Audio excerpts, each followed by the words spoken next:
Pada kesempatan ini saya coba menjelaskan terkait dengan Learning Management System atau e-learning. Kita menyebutnya SCE ya, Student Centered E-Learning. Ini adalah platform yang digunakan untuk pembelajaran daring atau online di Institut Teknologi Indonesia. Oke,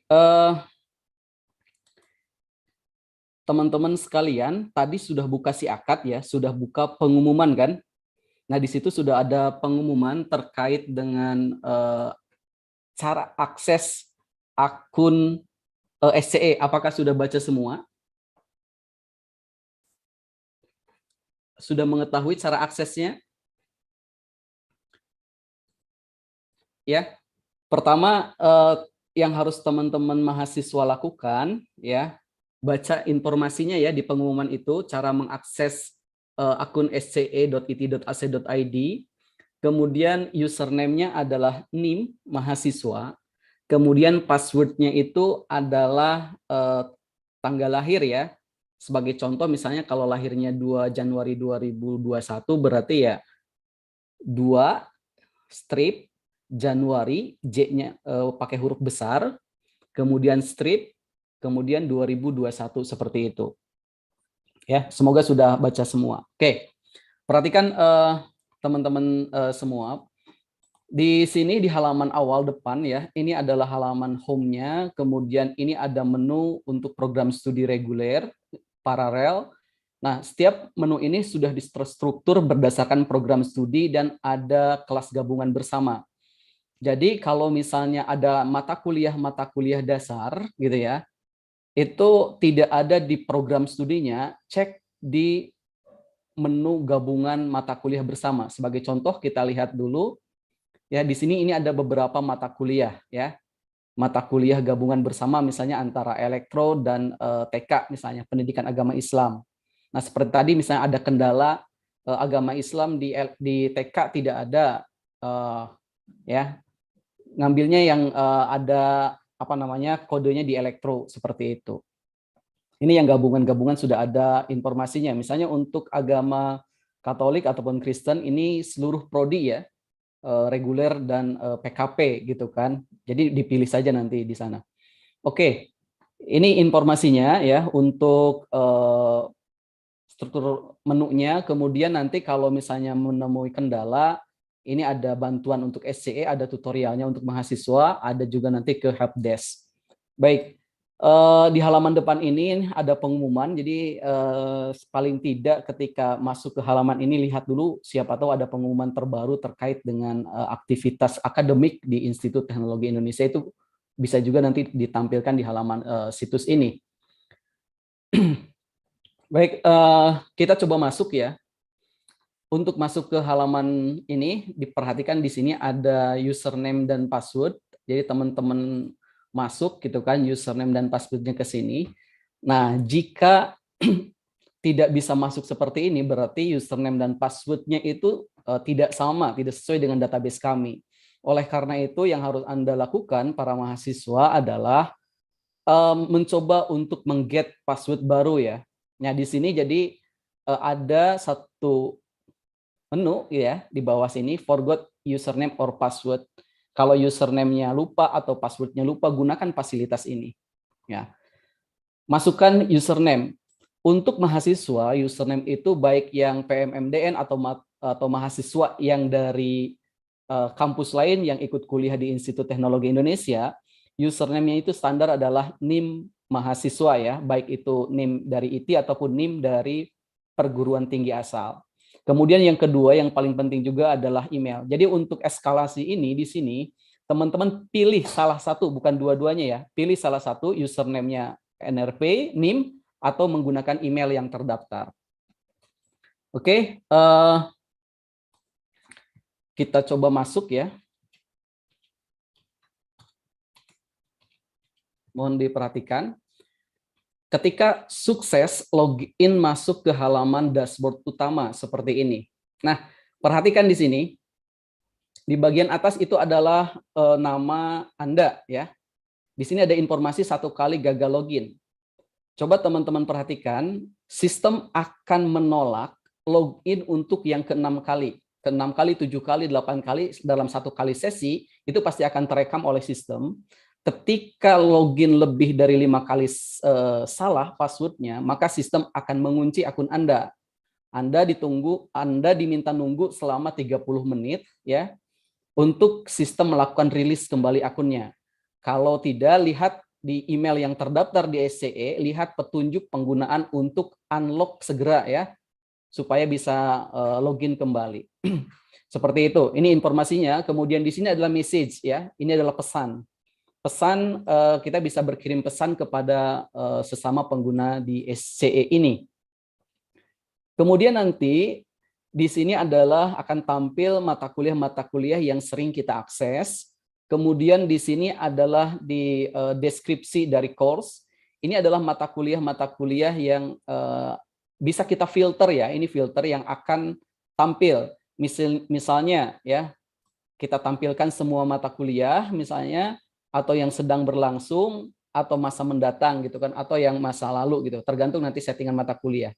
Jadi teman-teman bisa lihat di sini menggunakan filter yang ada di sini ya, filter. Oke, ini kita lihat sudah ada beberapa yang sedang login saat ini ya. Oke, kemudian berikutnya apa yang harus kita lakukan? Yang harus kita lakukan adalah masuk ke mata kuliah sesuai dengan yang kita daftarkan di KRS atau di si akad tadi. Sebagai contoh misalnya ya, kita akan daftar, ini sudah ada satu kelas, jadi bisa diperhatikan di halaman depan ini ya, di halaman kelas gabungan itu ada kelas latihan ya. Teman-teman bagi yang sudah bisa login silakan bisa mengikuti ya. Ini ada kunci ya, ada kunci. Jadi mata kuliah ini secara default itu dikunci ya, secara default dikunci. Ini informasi penjelasan untuk mata kuliah. Jadi mata kuliah ini ada nama mata kuliahnya ya, seperti contoh seperti ini. Ini ada nama dosennya, jadwalnya kapan. Ini untuk yang reguler seperti itu. Ya, nanti untuk yang paralel beda lagi informasinya. Oke, kita masuk, klik masuk daftar ya. Nah, di sini akan ditanya kunci pendaftarannya. Secara default kunci pendaftar ini yang harus diingat itu 21, kita aktifkan dulu 21.1 ya. Nah, biasanya juga dosen kalau sudah men-setup mata kuliahnya juga akan mengubah kunci pendaftaran. Atau misalnya sudah 1 bulan perkuliahan gitu kan, dosen akan mengubah kunci pendaftarannya juga. Oleh karena itu, di masa-masa pendaftaran ini coba masuk ke mata kuliah yang didaftarkan sesuai dengan KRS ya. Oke, kita daftarkan seperti ini ya. Masuk ya. Jadi ada informasi di sini bahwa Anda terdaftar dalam course ini. Oke. Perhatikan di sini, ini ada menu ya. Navigation menu di sini. Ini masuk ke halaman tadi apa namanya? Kategori ya, gabungan. Ini nama mata kuliahnya. Di sini juga ada nama mata kuliah. Oke, setelah masuk ke sini perhatikan setiap peserta sudah enroll ke mata kuliahnya selalu pasti diinformasikan harus mengupdate profile, harus mengupdate email ya, supaya nanti notifikasi dari sistem ini masuk ke alamat email gitu. Misalnya ada tugas atau sudah mengumpulkan tugas dan lain-lain. Nah, strukturnya seperti ini untuk setiap mata kuliah. Nanti akan kita sampaikan lagi ya penjelasannya. Kemudian di sini juga ada clock ataupun jam. Ini adanya jam server ya, jam server. Kemudian ada jam di kita. Tujuannya apa? Informasi ini. Jadi ketika nanti ada tugas gitu kan, misalnya dikumpulkan jam 23:59, itu jamnya jam server. Kalau jam di kitanya WIB ya, servernya di WIB. Jadi kalau jam di sini berarti jam di komputer kita. Ya, sebagai bentuk informasi saja. Baik, sampai masuk ke mata kuliah, kita skip dulu untuk informasi yang ada mata kuliah, kita ikuti petunjuk yang ada di sini, kita update profil, alamat email, notifikasi, kita untuk memastikan ya. Pertama, untuk melakukan update profile, ke pojok kanan atas di nama kita, diklik, di situ ada profil. Oke, klik di profil, Kemudian di sini ada informasi ya, informasi detail pengguna, ada terkait dengan laporan, aktivitas login, kemudian ada juga terkait dengan course yang diikuti dan lain-lainnya. Untuk mengubah profile, klik di bagian detail pengguna, ubah profile. Nah, di sini nama kita, alamat email kita, pastikan email kita itu email yang aktif ya. Lalu kalau misalnya mau merubah, misalnya seperti ini, kita mau ubah email ya, nama misalnya, kemudian foto supaya dikenali oleh dosen ya atau oleh mahasiswa lain, coba upload foto di sini ya. Jadi teman-teman bisa langsung drag and drop ya. Jadi contohnya misalnya saya tarik salah satu gambar, masukkan ke sini, ini drag and drop, langsung seperti itu aja, drag and drop. Nah, masuk ke sini, kemudian kita perbaharui profile. Oke. Perhatikan, kalau misalnya kita tadi melakukan perubahan email, ya, dari informatika@gmail menjadi info@it. Nah, jadi yang harus teman-teman perhatikan, perubahan email ini tidak bisa otomatis langsung. Oleh karena itu, email yang baru didaftarkan ini harus dibuka ya. Nanti ada konfirmasi email ya, seperti itu. Nanti harus dibuka ya. Jadi emailnya masih belum berubah. Kita lihat statusnya ya, perhatikan. Perubahan menunggu keputusan ya, buka tautan yang dikirim kepada Anda di email yang baru ya, atau batalkan perubahan. Seperti itu, jadi tidak bisa langsung serta-merta otomatis. Oke. Itu untuk perubahan profil yang pertama. Terus yang kedua yang harus para mahasiswa pahami adalah perubahan password. Diharapkan demi menjaga keamanan para peserta ya, password ini diubah ketika ada masa retensinya selama 6 bulan. Oleh karena itu, ketika kita ngubah password, berarti masa hidup passwordnya itu 6 bulan kemudian gitu, seperti itu. Caranya di mana kita mau mengubah password? Perhatikan mahasiswa di sini di menu pengguna ya, di menu user, pilih preferensi ya. Pilih preferensi, klik, kemudian di akun pengguna, ubah kata sandi. Nah, masukkan password saat ini, yang default tadi, password baru ya 2 kali. Cuma yang harus diperhatikan oleh para mahasiswa adalah baca dulu yang ada di sini ya. Minimal password atau sandi itu terdiri dari 8 karakter, harus ada 1 digit, harus ada 1 huruf kecil, harus ada 1 huruf besar, dan ada 1 karakter khusus. Perhatikan di password Anda saat ini, tanggal lahir Anda kan ada nomornya, ada dash, strip ya. Strip itu adalah karakter non alfanumerik. Awal bulan Januarinya itu misalnya yang tadi ya, huruf besar, 1 huruf besar gitu kan, ada 1 huruf kecil seperti itu. Nah, ini aturan yang diterapkan di sistem ini untuk kata sandi. Oke? Semoga bisa dipahami sampai sini. Nanti mohon dibantu Pak Soleh kalau misalnya ada interupsi ataupun ada hal yang mau ditanyakan dari peserta ya. Oke, lanjut ke berikutnya. Tadi update profil sudah, update kata sandi sudah, ditunjukkan caranya. Langkah berikutnya kita kembali ke dashboard ya. Nah, ini adalah mata kuliah yang sudah kita enroll ya, sudah kita join di sini. Oke. Kita akan masuk ke penjelasan sesi di dalam mata kuliah yang ada di sini. Jadi biasanya dosen itu akan memberikan informasi mata kuliah, ada CPMK-nya. Jadi semua yang ada di sini biasanya terangkum dalam sebuah file yang namanya RPS ya, rencana pembelajaran semester itu. Ada 1 PDF, biasanya dosen juga suka mengunggah gitu kan. Ada juga yang nanti dosen menampilkan di sini ya, capaian pembelajarannya apa, sub CPMK-nya apa, deskripsi mata kuliah, dan lain-lainnya.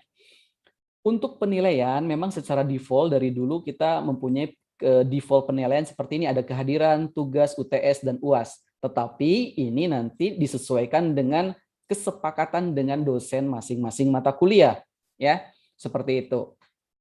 Oke, baik, mahasiswa sekalian, di bagian atas sudah saya jelaskan. Kemudian berikutnya yang kita lihat di sini biasanya ada ini forum pengumuman. Biasanya ini satu arah, ini dari dosen ke mahasiswa saja di forum pengumuman ini. Yang kedua ini adalah daftar hadir. Jadi setiap peserta mata kuliah itu pada sesi perkuliahannya itu harus mengisi daftar hadir. Nah, tergantung nanti kebijakan dari dosen masing-masing. Mungkin ada dosen yang menerapkan kebijakan daftar hadirnya langsung ke si akad. Ada yang menerapkan kebijakan di SCE. Ada kadang daftar hadir itu tidak menjadi satu kewajiban gitu kan. Nah, sebagai contoh karena kita mengulik fasilitas di SCE, kita lihat bagi nanti dosen yang menerapkan daftar hadir di SCE. Ada seperti ini misalnya ya. Oke. Perhatikan untuk course ini ya.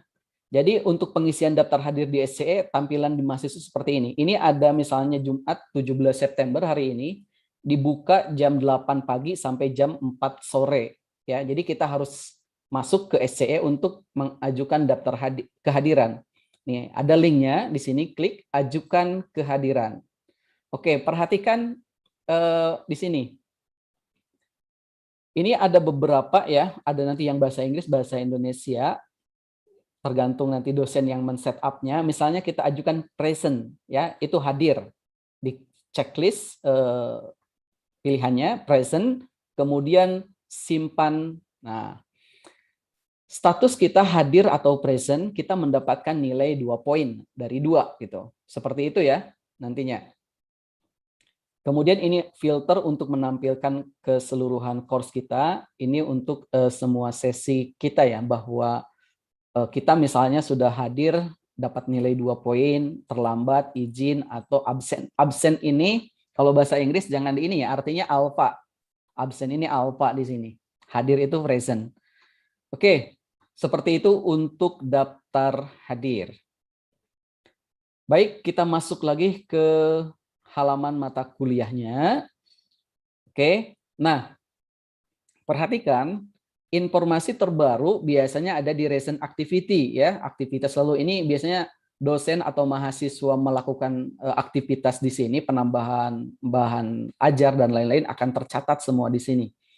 Nah, di sini misalnya di pertemuan pertama, misalnya nanti dosen akan menuliskan tanggal berapa gitu kan. Jadwalnya diingat ya, jadwal jamnya itu di akad atau di SC itu harus ingat masing-masing mahasiswa. Nanti tidak ditampilkan lagi di sini. Ini untuk berita acara dosen dalam mengajar gitu ya.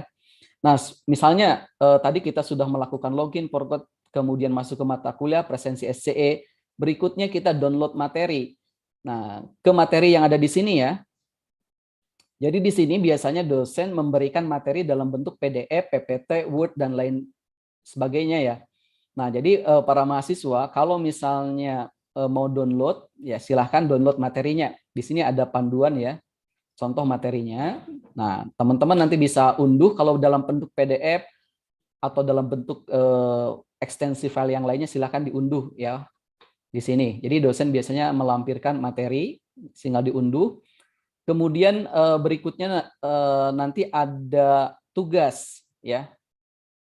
Tugas ya. Untuk pengunduhan materi gampang ya, tinggal lihat saja.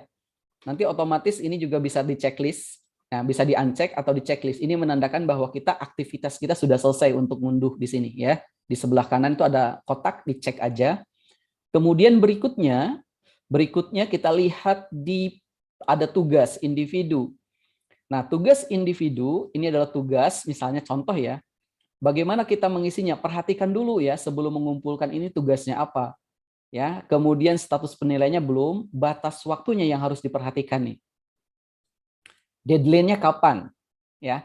Nah, di sini ada tombol hijau. Ada tombol hijau bisa kita tambahkan pengajuan penugasan. Sama ya, kita tinggal seret aja satu file ya ke sini, misalnya dalam bentuk PDF, tergantung dosennya meminta dalam PDF, Word, atau lain-lainnya ya.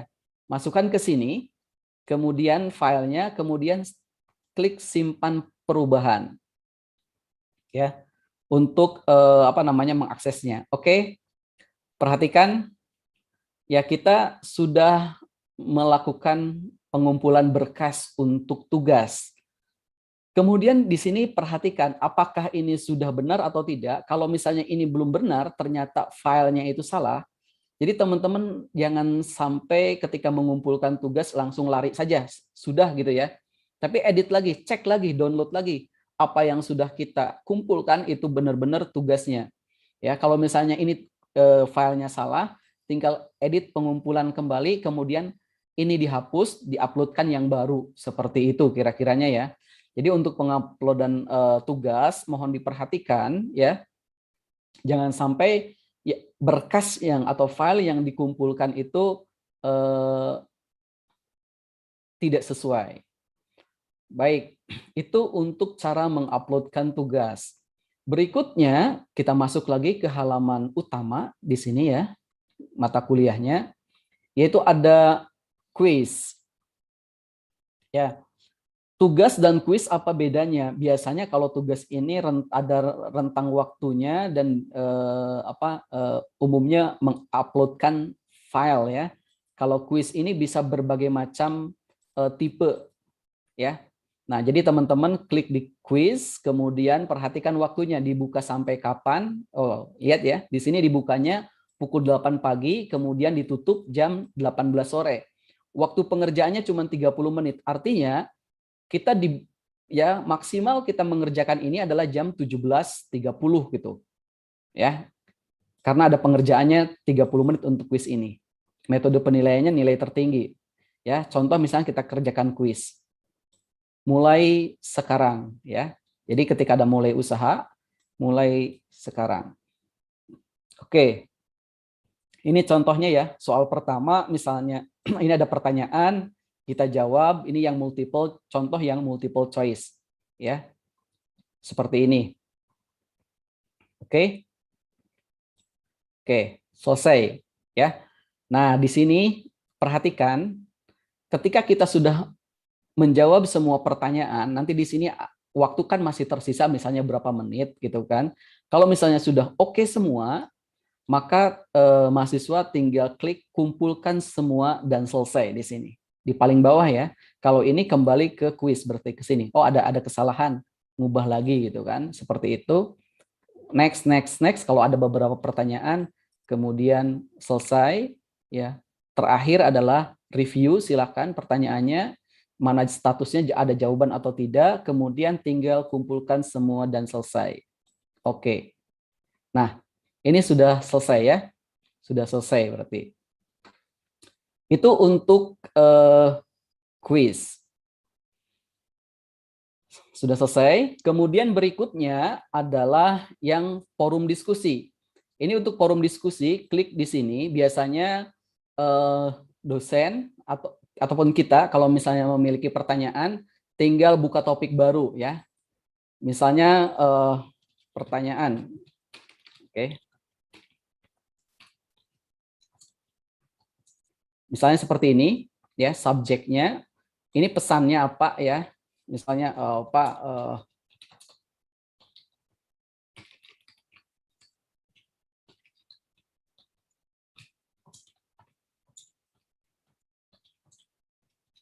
misalnya ada request seperti ini ya, tinggal diposting seperti itu.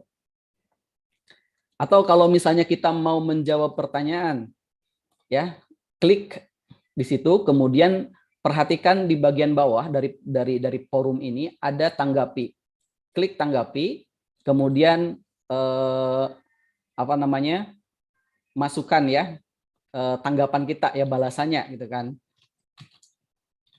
Oke, seperti itu contohnya ya. Kemudian klik tombol sampaikan. Nah, ini untuk posting di forum ya.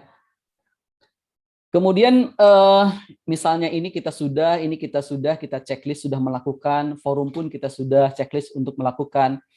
Kemudian di sini terakhir adalah terkait dengan live sesi.